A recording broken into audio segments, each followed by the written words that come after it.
ಸ್ಪರ್ಧಾ ಮಿತ್ರರಿಗೆ ನನ್ನ ಮತ್ತೊಂದು ವಿಡಿಯೋಗೆ ಸ್ವಾಗತ ಸುಸ್ವಾಗತ. ಇವತ್ತು ನಾವು ಬ್ರಿಟಿಷರು ಭಾರತದಲ್ಲಿ ಜಾರಿಗೆ ತಂದಂಥ ಪದ್ಧತಿಗಳ ಬಗ್ಗೆ ನೋಡೋಣ. ಮೊದಲನೇದಾಗಿ ಕಾಯಂ ಜಮೀನ್ದಾರಿ ಪದ್ಧತಿ. ಕಾಯಂ ಜಮೀನ್ದಾರಿ ಪದ್ಧತಿಯನ್ನು ಯಾರು ಜಾರಿಗೆ ತರ್ತಾರಪ್ಪ ಅಂದ್ರೆ ಲಾರ್ಡ್ ಕಾರ್ನ್ ವಾಲಿಸ್ ಅವರು 1793ರಲ್ಲಿ ಕಾಯಂ ಜಮೀನ್ದಾರಿ ಪದ್ಧತಿಯನ್ನು ಜಾರಿಗೆ ತರ್ತಾರೆ. ಮೊಟ್ಟ ಮೊದಲು ಎಲ್ಲಪ್ಪ ಅಂದ್ರೆ ಬಂಗಾಳ, ಬಿಹಾರ ಮತ್ತು ಒಡಿಸ್ಸಾ ರಾಜ್ಯಗಳಲ್ಲಿ ಜಾರಿಗೆ ತರ್ತಾರೆ. ಎರಡನೇದು ಸಹಾಯಕ ಸೈನ್ಯ ಪದ್ಧತಿ. ಇದನ್ನು ಲಾರ್ಡ್ ವೆಲ್ಲೆಸ್ಲಿ ಅವರು 1798ರಲ್ಲಿ ಜಾರಿಗೆ ತರ್ತಾರೆ. ಇನ್ನು ಮೂರನೇದಾಗಿ ರೈತವಾರಿ ಪದ್ಧತಿ 1820ರಲ್ಲಿ ಥಾಮಸ್ ಮನ್ರೋ ಅವರು ಜಾರಿಗೆ ತರ್ತಾರೆ.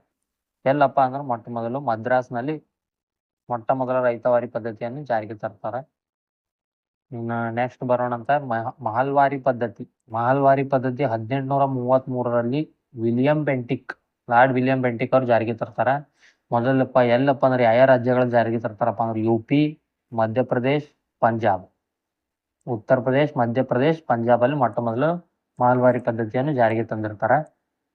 ಇನ್ನು ನೆಕ್ಸ್ಟ್ ದತ್ತು ಮಕ್ಕಳಿಗೆ ಹಕ್ಕಿಲ್ಲ ಎಂಬ ಪದ್ಧತಿ. ಮೊಟ್ಟ ಮೊದಲು ಜಾರಿಗೆ ತಂದವರು 1848ರಲ್ಲಿ ಲಾರ್ಡ್ ಡಾಲ್ ಹೌಸಿ ಅವರು ದತ್ತು ಮಕ್ಕಳಿಗೆ ಹಕ್ಕಿಲ್ಲ ಎಂಬ ಪದ್ಧತಿ 1848ರಲ್ಲಿ ಜಾರಿಗೆ ತರ್ತಾರೆ. ಹಾಗಾದ್ರೆ ದತ್ತು ಮಕ್ಕಳಿಗೆ ಹಕ್ಕಿಲ್ಲ ಎಂಬ ಪದ್ಧತಿಗೆ ಒಳಗಾದ ಮೊಟ್ಟ ಮೊದಲ ಸ್ಥಳ ಯಾವುದಪ್ಪ ಅಂದ್ರೆ ಸತಾರ. ದತ್ತು ಮಕ್ಕಳಿಗೆ ಹಕ್ಕಿಲ್ಲ ಎಂಬ ಪದ್ಧತಿಗೆ ಒಳಪಟ್ಟ ಮೊಟ್ಟ ಮೊದಲ ದೇಶೀಯ ಸಂಸ್ಥಾನ ಯಾವುದಪ್ಪ ಅಂದ್ರೆ ಸತಾರ. ಇನ್ನು ದ್ವಿಮುಖ ಸರ್ಕಾರ ಪದ್ಧತಿ ಯಾರು ಜಾರಿಗೆ ತರ್ತಾರಪ್ಪ ಅಂದ್ರೆ ರಾಬರ್ಟ್ ಕ್ಲೈವ್. 1765ರಲ್ಲಿ ರಾಬರ್ಟ್ ಕ್ಲೈವ್ ಅವರು ದ್ವಿಮುಖ ಸರ್ಕಾರ ಪದ್ಧತಿಯನ್ನು ಜಾರಿಗೆ ತರ್ತಾರೆ. ಇನ್ನು ಟೆಲಿಗ್ರಾಫ್ ಪದ್ಧತಿ 1852ರಲ್ಲಿ ಲಾರ್ಡ್ ಡಾಲ್ ಹೌಸಿ ಅವರು ಜಾರಿಗೆ ತರ್ತಾರೆ. ವಿಧವಾ ಪುನರ್ವಿವಾಹ ಕಾಯ್ದೆ 1856ರಲ್ಲಿ ಲಾರ್ಡ್ ಡಾಲ್ ಹೌಸಿ ಅವರು ಜಾರಿಗೆ ತರ್ತಾರೆ. ಇನ್ನು ದೇಶೀಯ ಭಾಷಾ ಪತ್ರಿಕಾ ಕಾಯ್ದೆ 1878ರಲ್ಲಿ ಲಾರ್ಡ್ ಲಿಟ್ಟನ್ ಅವರು ಜಾರಿಗೆ ತಂದಿರ್ತಾರೆ. ದೇಶೀಯ ಭಾಷಾ ಪತ್ರಿಕಾ ಕಾಯ್ದೆಯನ್ನು 1878ರಲ್ಲಿ ಲಾರ್ಡ್ ಲಿಟ್ಟನ್ ಅವರು ಜಾರಿಗೆ ತಂದಿರ್ತಾರೆ. ಇನ್ನೊಂದು ಇಲ್ಬರ್ಟ್ ಬಿಲ್ ಅನ್ನು 1883ರಲ್ಲಿ ಲಾರ್ಡ್ ರಿಪ್ಪನ್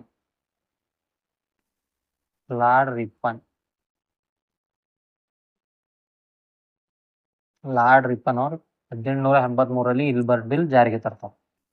ಭಾರತದ ಅರಸರ ಆಸ್ಥಾನಕ್ಕೆ ಭೇಟಿ ನೀಡಿದ ವಿದೇಶಿಗರು ಯಾರ್ಯಾರು ನೋಡೋಣ ಬರ್ರಿ. ಮೊದಲು ಮೆಗಸ್ತನಿಸ್ ಚಂದ್ರಗುಪ್ತ ಮೌರ್ಯನ ಆಸ್ಥಾನ, ಹುಯೆನ್ ಹರ್ಷವರ್ಧನ ಆಸ್ಥಾನ, ಫಾಹಿಯಾನ 2ನೇ ಚಂದ್ರಗುಪ್ತನ ಆಸ್ಥಾನ, ಅರಬ್ ಪ್ರವಾಸಿ ಸುಲೇಮಾನ್ ಅನ್ನುವವನು ಅಮೋಘವರ್ಷ ನೃಪತುಂಗನ ಆಸ್ಥಾನಕ್ಕೆ ಕ್ರಿಸ್ತ ಶಕ 851ರಲ್ಲಿ ಭೇಟಿ ನೀಡ್ತಾನೆ. ಇನ್ನು ಹುಯೆನ್ ಸ್ಯಾಂಗ ಇಮ್ಮಡಿ ಪುಲಕೇಶಿ ಆಸ್ಥಾನ. ಇನ್ನು ವಿಜಯನಗರದ ಅರಸರ ಆಸ್ಥಾನಕ್ಕೆ ಯಾರ್ಯಾರು ಭೇಟಿ ನೀಡ್ತಾರಪ್ಪ ಅಂದ್ರೆ ಒಂದು ನಿಕೋಲೋ ಕೋಂಟಿ 1ನೇ ದೇವರಾಯನ ಆಸ್ಥಾನ, ಅಬ್ದುಲ್ ರಜಾಕ್ 2ನೇ ದೇವರಾಯನ ಆಸ್ಥಾನ, ನಿಕೆಟಿನ್ ವಿರೂಪಾಕ್ಷನ ಆಸ್ಥಾನ, ಬಾರ್ಬೋಸ್ ಮತ್ತು ಡೊಮಿಂಗೋ ಫಯಾಜ ಶ್ರೀಕೃಷ್ಣ ದೇವರಾಯನ ಆಸ್ಥಾನ, ನ್ಯೂನಿಜ್ ಅಚ್ಯುತರಾಯನ ಆಸ್ಥಾನ, ಇನ್ನೊಬ್ಬ ಮೊಹಮ್ಮದ್ ಬಿನ್ ತುಘಲಕನ ಆಸ್ಥಾನ. ಇನ್ನು ಭಾರತದಲ್ಲಿ ಇತಿಹಾಸದಲ್ಲಿ ನಡೆದಂತಹ ಪ್ರಮುಖ ಯುದ್ಧಗಳು ನೋಡೋಣ ಬರ್ರಿ. ಒಂದನೇದು ಕಳಿಂಗ ಯುದ್ಧ ಕ್ರಿಸ್ತಪೂರ್ವ 261 ಅಶೋಕ ಮತ್ತು ಖಾರ್ವೆಲ್ ಮಧ್ಯೆ ನಡೀತದ. ಎರಡನೇದು ಝೀಲಂ ನದಿ ಕದನ ಅಥವಾ ಇದನ್ನು ಹೈಡಾಸ್ಪಸ್ ಕದನ ಅಂತಲೂ ಕರೀತಾರೆ. ಇದು ನಡೆದಿದ್ದು ಕ್ರಿಸ್ತಪೂರ್ವ 326ರಲ್ಲಿ ಅಲೆಕ್ಸಾಂಡರ್ ಮತ್ತು ಪೋರಸ್ ನಡೆದಿರ್ತದೆ. ಇನ್ನು ನರ್ಮದಾ ನದಿ ಕದನ ಕ್ರಿಸ್ತಶಕ 634ರಲ್ಲಿ ಇಮ್ಮಡಿ ಪುಲಕೇಶಿ ಮತ್ತು ಹರ್ಷವರ್ಧನ ಮಧ್ಯೆ ನಡೆದಿರ್ತದೆ. ಪ್ಲಾಸಿ ಕದನ 1757 ಜೂನ್ 23ರಂದು ರಾಬರ್ಟ್ ಕ್ಲೈವ್ ಮತ್ತು ಸಿರಾಜುದ್ದೌಲ್ ಮಧ್ಯೆ ನಡೀತದೆ. ಬಕ್ಸರ್ ಕದನ.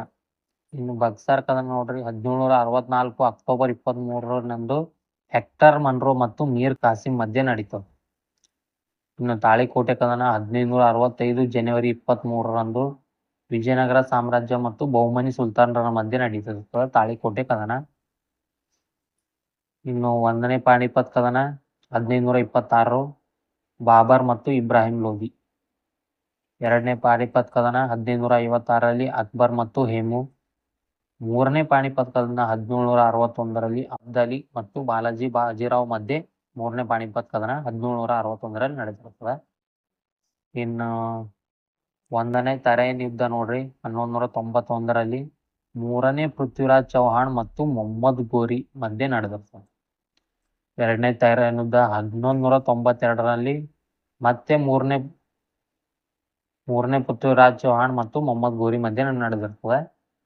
618 ಇಮ್ಮಡಿ ಪುಲಕೇಶಿ ಮತ್ತು ಮಹೇಂದ್ರ ವರ್ಮನ ಮಧ್ಯೆ ನಡೆದಿರ್ತದೆ. ತೆಕ್ಕೊಳಂ ಕದನ ಕ್ರಿಸ್ತಶಕ 949 3ನೇ ಕೃಷ್ಣ ಮತ್ತು 1ನೇ ಪರಾಂತಕ ಚೋಳ ಮಧ್ಯೆ ನಡೆದಿರ್ತದೆ. ಈಗ ಆಂಗ್ಲೋ ಮೈಸೂರು ಯುದ್ಧಗಳು ನೋಡೋಣ. 1ನೇ ಆಂಗ್ಲೋ ಮೈಸೂರು ಯುದ್ಧ 1767 1769. ಮೊದಲನೇ ಆಂಗ್ಲೋ ಮೈಸೂರು ಯುದ್ಧ ಯಾವ ಒಪ್ಪಂದದೊಂದಿಗೆ ಕೊನೆಗೊಳ್ತದಪ್ಪ ಅಂದ್ರೆ ಮದ್ರಾಸ್ ಒಪ್ಪಂದ. 2ನೇ ಆಂಗ್ಲೋ ಮೈಸೂರು ಯುದ್ಧ 1780 1784. 2ನೇ ಆಂಗ್ಲೋ ಮೈಸೂರು ಯುದ್ಧ ಯಾವ ಒಪ್ಪಂದದಿಂದ ಕೊನೆಗೊಳ್ತದಪ್ಪ ಅಂದ್ರೆ ಮಂಗಳೂರು ಒಪ್ಪಂದ. ಇನ್ನು 3ನೇ ಆಂಗ್ಲೋ ಮೈಸೂರು ಯುದ್ಧ 1790 92 ಯಾವ ಒಪ್ಪಂದದಿಂದ ಕೊನೆಗೊಳ್ತದಪ್ಪ ಅಂದ್ರೆ ಶ್ರೀರಂಗಪಟ್ಟಣ ಒಪ್ಪಂದ. ಇನ್ನು 4ನೇ ಆಂಗ್ಲೋ ಮೈಸೂರು ಯುದ್ಧ 1799 ಮೇ 4 ನಡೀತದ. ಇದರಲ್ಲಿ ಟಿಪ್ಪು ಮರಣ ಹೊಂದಿರ್ತಾನೆ. ಕರ್ನಾಟಿಕ್ ಯುದ್ಧಗಳು 1ನೇ ಕರ್ನಾಟಿಕ್ ಯುದ್ಧ 1746 1748. ಮೊದಲನೇ ಕರ್ನಾಟಿಕ್ ಯುದ್ಧ ಯಾವ ಒಪ್ಪಂದದೊಂದಿಗೆ ಕೊನೆಗೊಳ್ತದಪ್ಪ ಅಂದ್ರೆ ಎಕ್ಸಲಾ ಚಾಪೆಲ್ ಒಪ್ಪಂದ. ಇನ್ನು 2ನೇ ಕರ್ನಾಟಿಕ್ ಯುದ್ಧ 1749 1754 ಯಾವ ಒಪ್ಪಂದದೊಂದಿಗೆ ಕೊನೆಗೊಳ್ತದಪ್ಪ ಅಂದ್ರೆ ಪಾಂಡಿಚೇರಿ ಒಪ್ಪಂದ.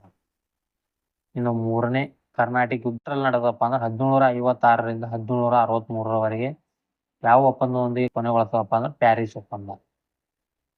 ಇನ್ನು ಈ ಆಂಗ್ಲೋ ಮೈಸೂರು ಯುದ್ಧವನ್ನು ನೆನಪಿಟ್ಕೊಳ್ಳಕ್ ಒಂದು ಟ್ರಿಕ್ಸ್ ಯಾವ್ದಪ್ಪ ಅಂದ್ರೆ MMS ಮದ್ರಾಸ್ ಒಪ್ಪಂದ, ಮಂಗಳೂರು ಒಪ್ಪಂದ, ಶ್ರೀರಂಗಪಟ್ಟಣ ಒಪ್ಪಂದ. ಆಪ್ ಎಂಬ ಸೂತ್ರ. ಎಕ್ಸಲಾ ಚಾಪೆಲ್ ಒಪ್ಪಂದ, ಪಾಂಡಿಚೇರಿ ಒಪ್ಪಂದ, ಪ್ಯಾರಿಸ್ ಒಪ್ಪಂದ. ಇನ್ನು ವಾಟರ್ಲೂ ಕದನ ಯಾವಾಗ ನಡೆದದಪ್ಪ ಅಂದ್ರೆ 1815 ಜೂನ್ 18. ಇನ್ನು ಆಂಗ್ಲೋ ಮರಾಠ ಯುದ್ಧಗಳು ನೋಡ್ಬೇಕಂದ್ರ 1ನೇ ಆಂಗ್ಲೋ ಮರಾಠ ಯುದ್ಧ 1775 1782 ಯಾವ ಒಪ್ಪಂದದೊಂದಿಗೆ ಕೊನೆಗೊಳ್ತದಪ್ಪ ಅಂದ್ರೆ ಸಾಲ್ಬಾಯ್ ಒಪ್ಪಂದ. 2ನೇ ಆಂಗ್ಲೋ ಮರಾಠ ಯುದ್ಧ 1803 1805 ಯಾವ ಒಪ್ಪಂದದೊಂದಿಗೆ ಕೊನೆಗೊಳ್ತದಪ್ಪ ಅಂದ್ರೆ ಬೆಸ್ಸಿನ್ ಒಪ್ಪಂದ. 3ನೇ ಆಂಗ್ಲೋ ಮರಾಠ ಯುದ್ಧ 1817 1818 ಪೂನಾ ಒಪ್ಪಂದದೊಂದಿಗೆ ಕೊನೆಗೊಳ್ತದೆ. ಇನ್ನು ಭಾರತದಲ್ಲಿ ಹೊರಡಿಸಿದಂತ ಪ್ರಮುಖ ಪತ್ರಿಕೆಗಳು ಯಾವ್ಯಾವ ನೋಡ್ರಿ. 1ನೇದು ಹರಿಜನ್ ಪತ್ರಿಕೆ ಮಹಾತ್ಮ ಗಾಂಧೀಜಿಯವರು ಹೊರಡಿಸಿರ್ತಾರ. 2ನೇದು ಹೆರಾಲ್ಡ್ ಪತ್ರಿಕೆ ಜವಾಹರ್ಲಾಲ್ ನೆಹರು ಅವರು ಹೊರಡಿಸ್ತಾರ. ಮರಾಠ ಮತ್ತು ಕೇಸರಿ ಎಂಬ ಪತ್ರಿಕೆಗಳು ಬಾಲ್ ಗಂಗಾಧರ್ ತಿಲಕ್ ಅವರು ಹೊರಡಿಸಿರ್ತಾರ. ಕೇಸರಿ ಪತ್ರಿಕೆಗಳು ಬಾಲ್ ಗಂಗಾಧರ್ ತಿಲಕ್ ಅವರು ಹೊರಡಿಸಿರ್ತಾರ. ಇದರಲ್ಲಿ ಮರಾಠ ಎಂಬುದು ಆಂಗ್ಲ ಭಾಷೆಯಲ್ಲಿ, ಕೇಸರಿ ಎಂಬುದು ಮರಾಠಿ ಭಾಷೆಯಲ್ಲಿ ಹೊರಡಿಸಿರ್ತಾರ. ಇನ್ನು ರಾಸ್ ಗಫ್ತಾರ್ ಪತ್ರಿಕೆ ದಾದಾಬಾಯಿ ನವರೋಜಿ ಅವರು ಹೊರಡಿಸಿರ್ತಾರ.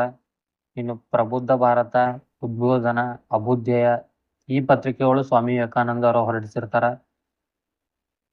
ಇನ್ನು ವಂದೇ ಮಾತರಂ, ಪೇರಿದರ್ಶಕ, ಇಂಡಿಪೆಂಡೆಂಟ್ ಇವು ಬಿಪಿನ್ ಚಂದ್ರ ಪಾಲ್ ಅವರು ಹೊರಡಿಸಿದಂತ ಪತ್ರಿಕೆಗಳು. ಇನ್ನು ಭಾರತದ ಮೊಟ್ಟ ಮೊದಲ ಪತ್ರಿಕೆ ಯಾವ್ದಪ್ಪ ಅಂದ್ರೆ the Bengal Gazette. James Augustus Hicky 1780 the Bengal Gazette ಎಂಬ ಭಾರತದ ಮೊಟ್ಟ ಮೊದಲ ಪತ್ರಿಕೆಯನ್ನು ಹೊರಡಿಸ್ತಾರ. ಇನ್ನು ಕರ್ನಾಟಕದ ಮೊಟ್ಟ ಮೊದಲ ಪತ್ರಿಕೆ ಯಾವುದಪ್ಪ ಅಂದ್ರೆ ಮಂಗಳೂರು ಸಮಾಚಾರ. ಅದನ್ನು ಹೊರಡಿಸಿದವರು ಯಾರಪ್ಪ ಅಂದ್ರೆ ಹರ್ಮನ್ ಮೋಗ್ಲಿಂಗ್ 1843 ಜುಲೈ 1. ವಿಲ್ ಮತ್ತು ನ್ಯೂ ಇಂಡಿಯಾ ಎಂಬ ಪತ್ರಿಕೆಗಳನ್ನು ಹೊರಡಿಸಿದವರು ಆನಿ ಬೆಸೆಂಟ್. ಧನ್ಯವಾದಗಳು.